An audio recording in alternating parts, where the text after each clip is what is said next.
अगर आप मेरी बात के पीछे नहीं खड़े होंगे तो हम इस प्रदेश में ताकतवर कभी नहीं हो सकते। जब आप मेरी बात के पीछे खड़े होंगे, मेरे बताए गए रास्ते पे चलोगे, तो मैं गारंटी से कहता हूं, आज आप मुझसे लिखवा के रख लो कि अगले 6 महीने बाद आप इस प्रदेश में जब विधानसभा का चुनाव खत्म होगा, इतने ताकतवर हो जाओगे कि आपकी बांधी बंधेगी और खोली खुलेगी। इस बात को मेरी याद रखना होगा। मैं आपको इतिहास की तरफ ले चलता हूं, क्योंकि आज शहीदी दिवस है, तो मैं आपको इतिहास की तरफ लेके चलूंगा। यहां हमारी बहन बैठी है प्रिया, उस पर भी हम लोग बात करेंगे। देखो, 14 अगस्त 1947 पे हम लोग बात कर रहे हैं। देश अंग्रेजों के अधीन था।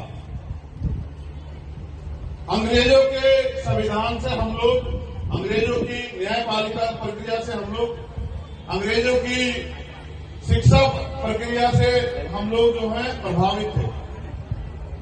14 अगस्त को जो हमारे हालात थे, एक दिन बाद जब आजादी मिली 15 अगस्त 1947 को भी बिल्कुल झुके थे। इस बात को जरा गौर से समझो। जो गरीब था 14 तारीख को, वो 15 तारीख को भी गरीब था। 14 तारीख को जिसके पास जमीन नहीं थी, 15 तारीख को उसके पास जमीन नहीं थी। 14 तारीख को जिनके पास उद्योग नहीं था, 15 तारीख को उनके पास उद्योग नहीं था। 14 तारीख को जिनके पास पैसे नहीं थे, 15 तारीख को भी उनके पास पैसे नहीं थे। पावर अंग्रेजों से ट्रांसफर होकर इस देश में जिन लोगों के पास जो अंतिम सरकार बनी, पंडित जवाहरलाल नेहरू के नेतृत्व में पावर उनके पास चली गई और उन्होंने वादा किया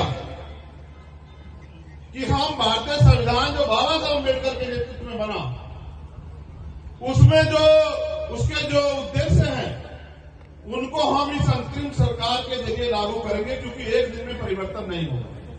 मेरी बात पे गौर करना है। ये बहुत अहम बात है हमारे नौजवान साथियों को समझनी है, क्योंकि उनको समाज का नेतृत्व करना है। उनको सिर्फ जय भीम के नारे नहीं लगाने हैं, उनको सिर्फ मूर्तियों पे पैर नहीं छूने, माला नहीं चढ़ानी है। अगर उन्हें देश में अपने